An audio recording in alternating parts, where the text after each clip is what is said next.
Bueno, la clase de hoy vamos a ver el tema de la cinemática. La cinemática es la parte de la física donde se estudia el movimiento de los cuerpos y para eso vamos a trabajar con algunas magnitudes como son la posición, el desplazamiento, la velocidad, la aceleración. Todavía no vamos a introducir el concepto de fuerza que se introduce recién en el capítulo de dinámica, que es el tema que vamos a ver la semana que viene.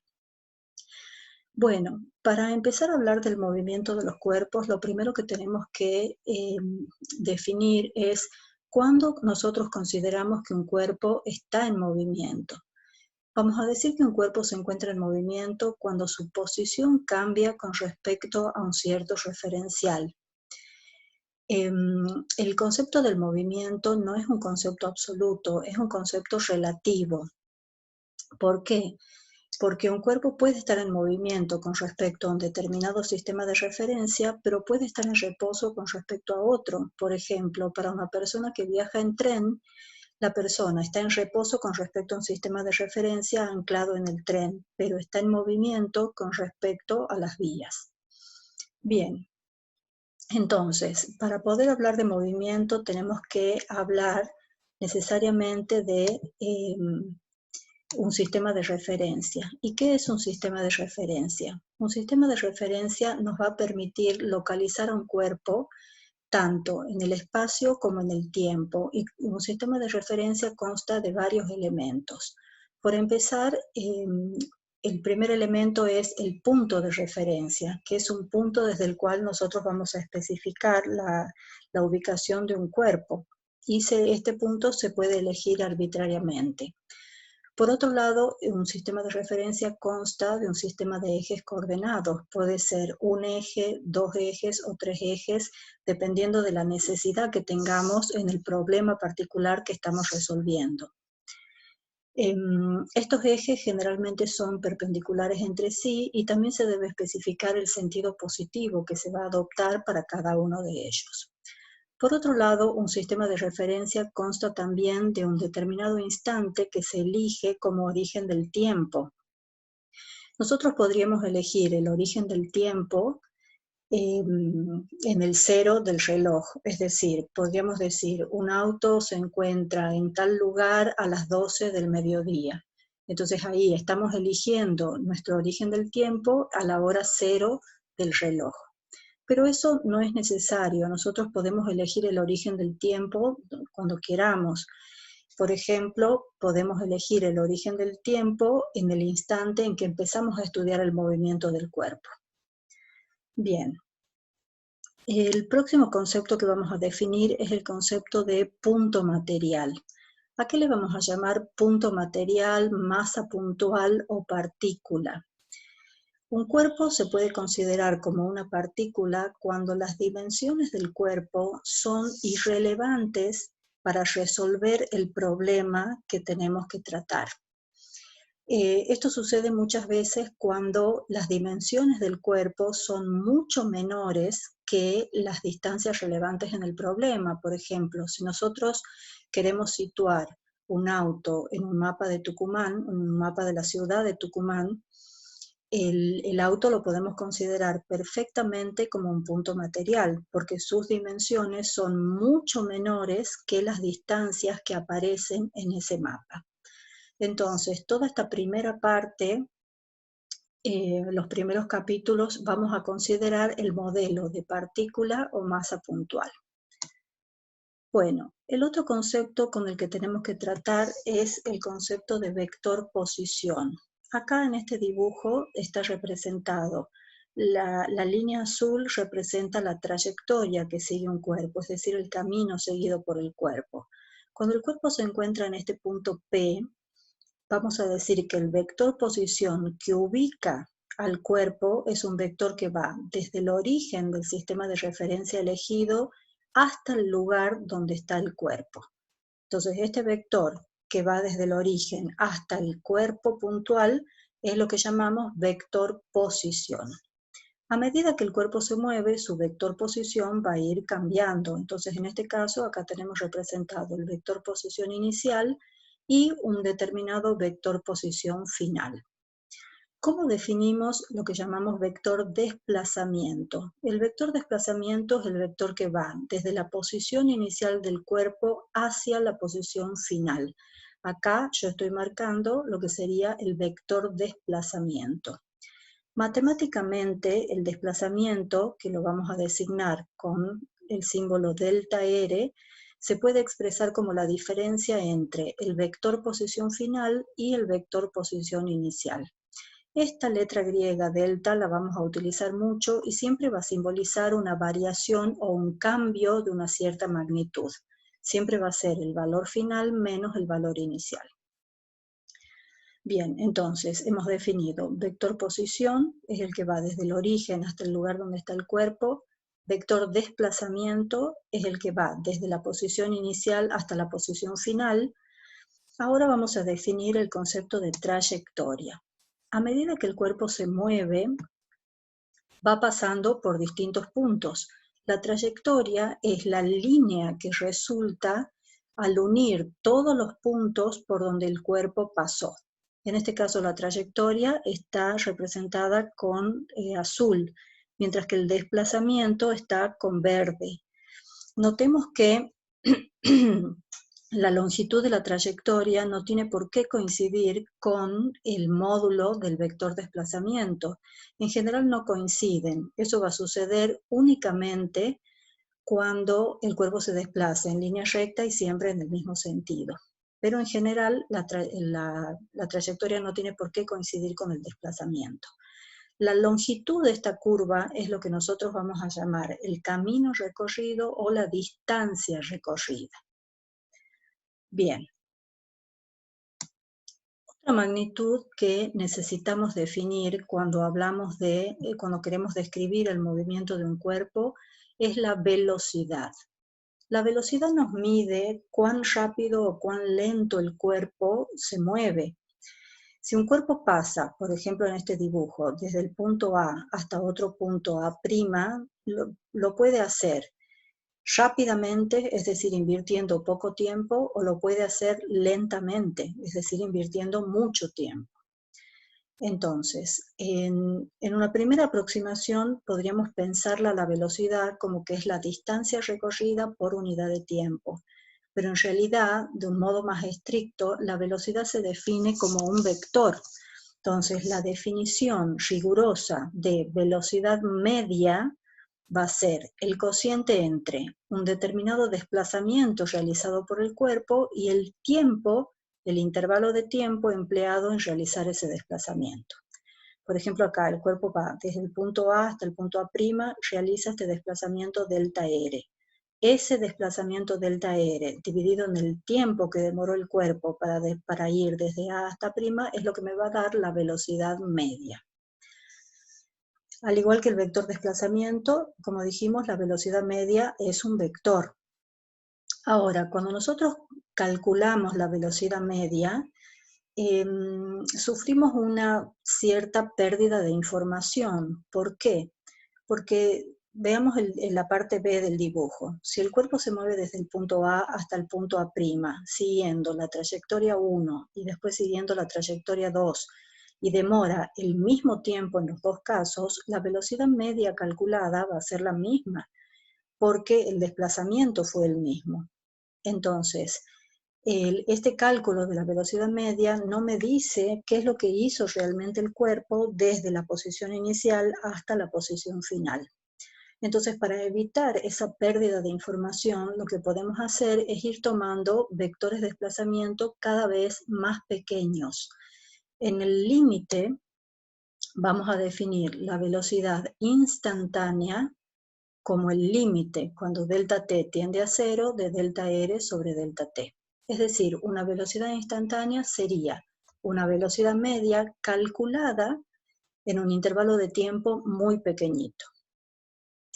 Nos fijemos acá que a medida que el tiempo disminuye y que por lo tanto el vector desplazamiento se hace más pequeño, este desplazamiento empieza a confundirse con la trayectoria.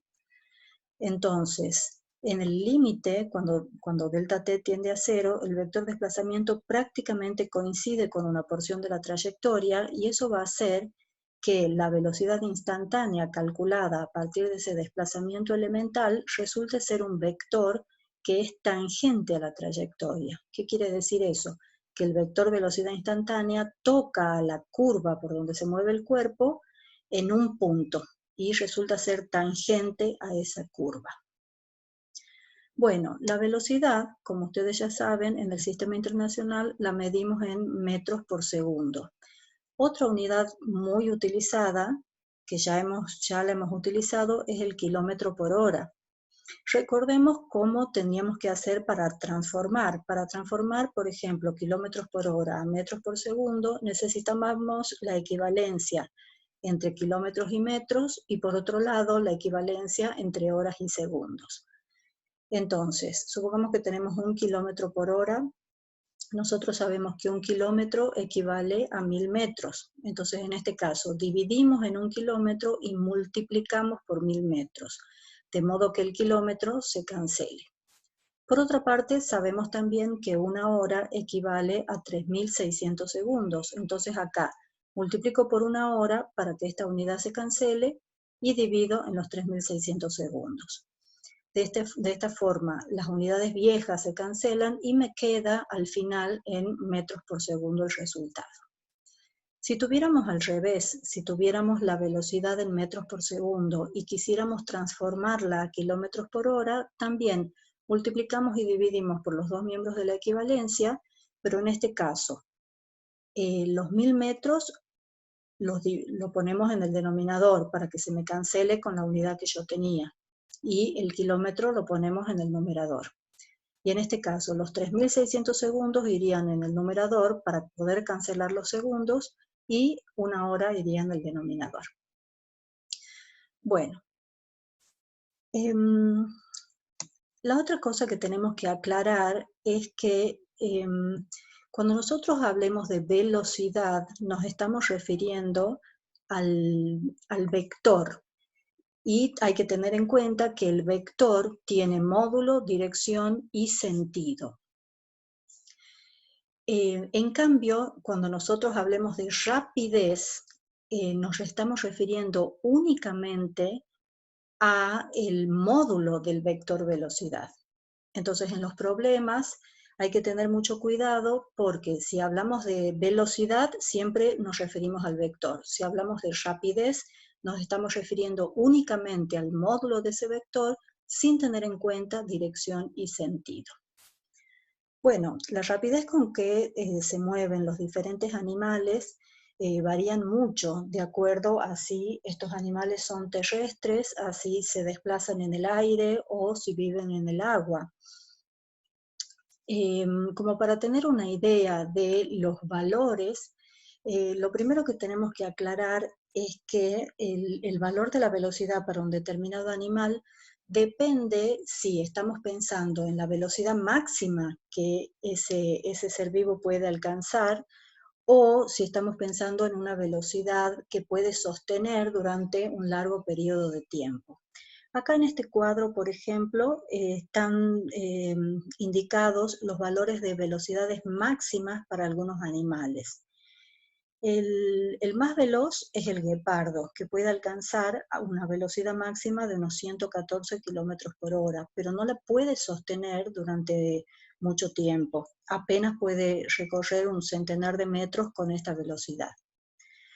Los herbívoros, como los antílopes, por ejemplo, alcanzan velocidades máximas de 95 kilómetros por hora. Son velocidades bastante altas. Si pensamos, por ejemplo, en las aves, por ejemplo, las aves rapaces, un águila cuando cae en picada, por ejemplo, para cazar, puede llegar al suelo con una velocidad aproximada de unos 250 a 300 kilómetros por hora. Esta es una velocidad muy grande. Si pensamos, por ejemplo, que un avión vuela a una velocidad más o menos de 300 kilómetros por hora. Para los animales que se mueven en el agua, los valores de velocidad que pueden alcanzar son mucho menores. ¿Por qué? Porque el agua presenta mucha más resistencia al movimiento que el aire. Las máximas velocidades que pueden alcanzar algunos tiburones, por ejemplo, es de unos 50 kilómetros por hora. Bueno, eso es como para tener una idea de qué valores de rapidez podemos encontrar en el reino animal. Ahora, cuando un animal o cuando un cuerpo se mueve, en general su velocidad no se mantiene constante. La velocidad puede variar, tanto en dirección y sentido como en módulo. Entonces, una magnitud que mide cómo va cambiando la velocidad es la aceleración. Entonces, vamos a empezar definiendo lo que llamamos la aceleración media. La aceleración media se define como el cambio de velocidad experimentado por el cuerpo dividido en el intervalo de tiempo en el que se produce ese cambio de velocidad. De la misma manera que en el caso de la velocidad, podemos también calcular el límite de este cociente cuando el intervalo de tiempo tiende a cero, y en ese caso lo que estamos definiendo es la aceleración instantánea. Esto sería la aceleración del cuerpo en cada momento y en cada posición. Las unidades de aceleración en el sistema internacional es el metro por segundo cuadrado. Y lo que me indica la aceleración, el valor de la aceleración, es el cambio de velocidad que se produce en cada unidad de tiempo. Por ejemplo, si tuviéramos un cuerpo que tiene una aceleración de 2 metros por segundo cuadrado, eso significaría que en cada segundo el cambio de velocidad es de 2 metros por segundo. Bueno, el tipo de movimiento que va a tener un cuerpo va a depender del valor de la aceleración y también de la posición y de la velocidad inicial. Para ejemplificar, nosotros vamos a estudiar el movimiento rectilíneo. Cuando hablamos de movimiento rectilíneo, estamos pensando en un cuerpo que se mueve siempre en la misma dirección, ¿sí? Entonces, lo que más nos conviene en esta situación es elegir un sistema de ejes en donde uno de los ejes coordenados coincida con la dirección del movimiento del cuerpo. Esto nos va a permitir simplificar muchísimo el tratamiento matemático, porque entonces el vector posición que ubica el cuerpo, es decir, el vector que va desde el origen hasta el lugar donde está el cuerpo, va a tener una sola coordenada. Si le hemos llamado X al eje de movimiento, entonces el vector posición solamente va a tener coordenada X. Y de la misma forma, el vector velocidad y el vector aceleración van a estar orientados en la dirección del eje X, entonces no es necesario que trabajemos con notación vectorial. La velocidad simplemente le vamos a llamar B, sin la flechita de vector arriba, y la aceleración A. Bueno, dentro de los movimientos rectilíneos, vamos a empezar con el movimiento rectilíneo uniforme. ¿Qué queremos decir cuando decimos que un cuerpo tiene un movimiento rectilíneo uniforme? El movimiento rectilíneo uniforme cuando la velocidad del cuerpo se mantiene constante. No nos olvidemos que la velocidad es un vector, entonces la constancia de la dirección y sentido del vector significa que el cuerpo se va a mover en línea recta y siempre en el mismo sentido. Y la constancia del módulo del vector nos asegura que el cuerpo realiza desplazamientos iguales en intervalos de tiempo iguales. Por ejemplo, si un auto se mueve a 100 km por hora, eso quiere decir que cada vez que transcurre un intervalo de tiempo de 1 hora, el desplazamiento siempre es de 100 kilómetros. En el caso del movimiento rectilíneo uniforme, como la velocidad es constante, la velocidad media coincide con la velocidad instantánea, y entonces para calcular la velocidad constante podemos dividir el desplazamiento en el intervalo de tiempo. En este caso ya no usamos delta R, porque al ser el movimiento rectilíneo podemos elegir el eje X en la dirección del movimiento, entonces nuestro desplazamiento se reduce a un delta X, que sería la posición final del cuerpo menos la posición inicial. Y ese desplazamiento lo dividimos en el intervalo de tiempo en el que el cuerpo realizó el desplazamiento delta X. El intervalo de tiempo sería el tiempo final menos el tiempo inicial, pero en esta ecuación se ha tomado el tiempo inicial igual a 0. Es decir, empezamos a contar el tiempo en el momento en que empezamos a estudiar el cuerpo. Bien, ese sería el movimiento rectilíneo uniforme. El otro tipo de movimiento que tenemos que conocer es el que vamos a llamar movimiento rectilíneo uniformemente variado. En este tipo de movimiento la velocidad ya no se mantiene constante, pero tampoco varía de cualquier manera. Cuando nosotros decimos que el movimiento es uniformemente variado, lo que queremos significar es que la velocidad varía uniformemente. ¿Y esto qué quiere decir? Que los cambios de velocidad van a ser iguales en intervalos de tiempo iguales. Eso es lo mismo que afirmar que la aceleración del cuerpo es constante. Entonces, si decimos, por ejemplo, el cuerpo tiene una aceleración de 2 metros por segundo cuadrado, eso quiere decir que en cada segundo el cambio de velocidad producido es de 2 metros por segundo. Entonces, cada vez que pasa un segundo, se produce siempre el mismo cambio de velocidad. Y eso es la definición de un movimiento rectilíneo uniformemente variado. La aceleración la vamos a calcular como el cambio de velocidad dividido en el intervalo de tiempo en el que se produjo ese cambio de velocidad. De nuevo, estamos tomando el tiempo inicial igual a 0. En esta primera ecuación, este delta V significa V final menos V inicial. Si despejamos la velocidad final, obtenemos la segunda ecuación, V final igual a V inicial más aceleración por tiempo. Es decir, que la primera y la segunda ecuación es exactamente la misma, nada más que acá tenemos despejada la aceleración y acá abajo tenemos despejada la velocidad. En el caso del movimiento rectilíneo uniformemente variado, el desplazamiento del cuerpo lo podemos calcular como velocidad inicial multiplicada por el tiempo más un medio de la aceleración por el tiempo al cuadrado. Y en esta última ecuación lo que tenemos es una relación entre la velocidad inicial, la velocidad final y el desplazamiento. Acá, en la segunda, esta me relaciona la velocidad inicial, la velocidad final y el tiempo transcurrido entre esas dos velocidades, mientras que la última me relaciona la velocidad inicial, la velocidad final y el desplazamiento que realizó el cuerpo cuando su velocidad varió desde el valor inicial hasta el valor final.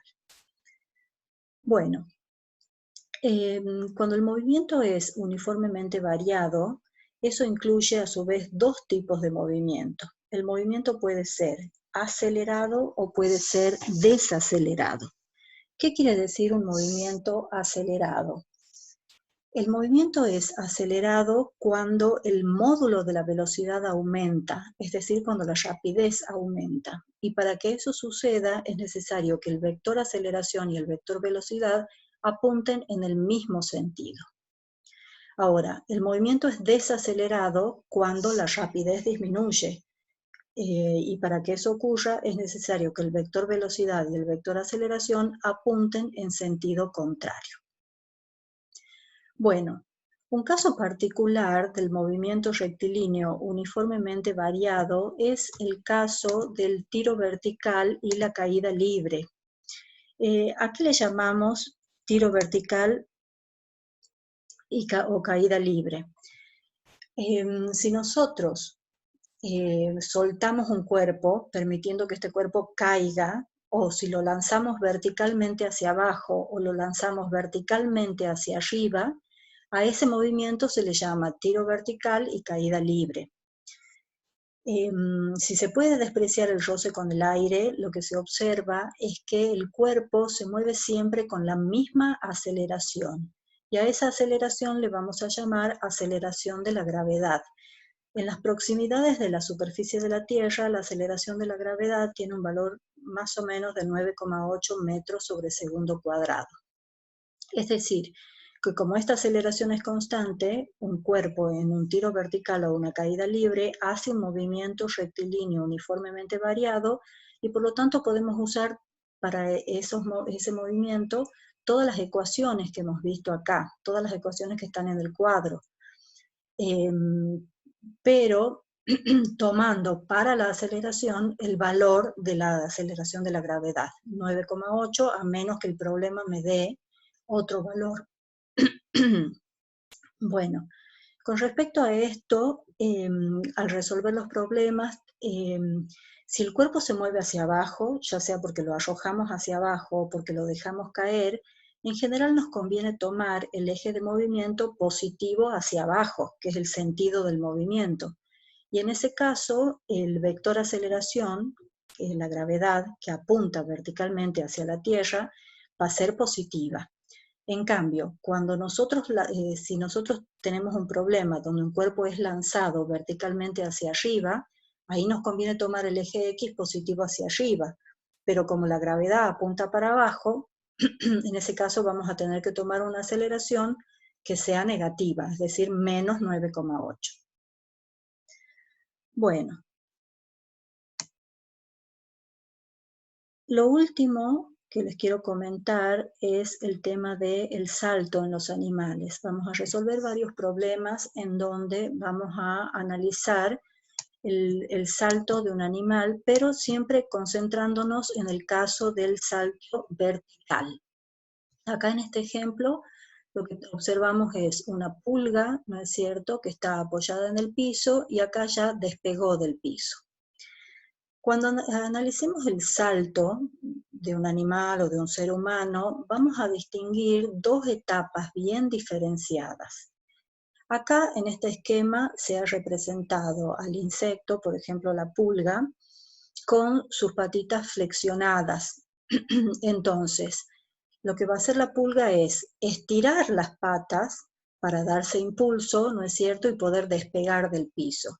Entonces, va a haber una primera etapa en donde la pulga estira sus extremidades y de esa manera se impulsa, y en esa primera etapa su velocidad va a variar desde 0 hasta la velocidad con que despega del piso. Esa primera etapa va a ser un movimiento acelerado. Una vez que la pulga despega del piso, entra en un tiro vertical, porque sobre ella va a actuar la aceleración de la gravedad. Y en esa segunda etapa, una vez que ya despegó del piso, lo que vamos a tener es un movimiento desacelerado. En este cuadro de acá abajo, lo que podemos ver es para distintos animales diferentes magnitudes, características del salto. Entonces, por ejemplo, la primera columna se refiere a una pulga. La masa de la pulga es aproximadamente 0,5 miligramos. La altura de salto, 25 centímetros. Estas alturas están calculadas suponiendo que se puede despreciar el roce con el aire. En el caso de un animal tan pequeñito como una pulga, en realidad la altura que va a alcanzar va a ser más o menos unos 20 centímetros, porque el roce con el aire es muy importante al ser tan pequeñita. El tamaño de una pulga es aproximadamente 1 milímetro. Entonces, el salto que da, digamos, es muchísimas veces su tamaño propio. Después acá tenemos la distancia de aceleración, es decir, qué distancia se desplaza verticalmente durante el impulso hacia arriba. En este caso tenemos que la distancia de aceleración es menos de 1 milímetro, 0,7 milímetros más o menos. La velocidad de despegue, 2,2 metros por segundo. El tiempo en el que se acelera, es decir, desde que está en reposo hasta que logra despegar del piso, fíjense que es inferior a 1 milésima de milímetro. La aceleración que alcanza la pulga en ese intervalo de tiempo pero tan corto es extremadamente grande. Estamos hablando de una aceleración, en este caso, de unos 3.200 metros por segundo cuadrado, que serían unas 330 veces la aceleración de la gravedad. Estos animales muy chiquititos sufren durante el periodo en el que se aceleran una aceleración extremadamente grande. Si comparamos, por ejemplo, la última columna se refiere al salto vertical de una persona de 70 kilogramos. La aceleración de la persona durante el despegue es 12 metros por segundo cuadrado. La máxima aceleración se ha registrado para el escarabajo de resorte, que toma un valor de 4.200 metros por segundo cuadrado, más o menos 430 veces la aceleración de la gravedad. Si la aceleración que sufre el cuerpo fuera mayor, se produciría directamente una desintegración de los tejidos, ¿sí? Una persona, un ser humano, cuando la aceleración que sufre es mayor que 10 veces la aceleración de la gravedad, ya se producen cambios fisiológicos irreversibles que pueden llegar hasta matarlo. Bueno, volvamos al caso de la pulga. Acá lo que les quería hacer notar es que la distancia que recorre la pulga durante el despegue y el tiempo en el que se acelera son una distancia de un tiempo extremadamente cortos. Entonces, esa aceleración no se debe a una fuerza de origen muscular, porque una fibra muscular no se puede contraer tan rápidamente. Lo que utilizan este tipo de insectos es un mecanismo que le vamos a llamar un mecanismo de resorte. Ellos tienen una proteína que se llama resilina, que tiene propiedades elásticas muy parecidas a las del caucho. Entonces, lo que hace es contraer la pieza de resilina, es como si comprimiéramos un resorte. Entonces, cuando permite que esa pieza se expanda, es lanzada hacia arriba y eso se hace muy rápidamente. Bueno, ya en el práctico vamos a ver algunos problemas de aplicación. Esto ya sería lo último.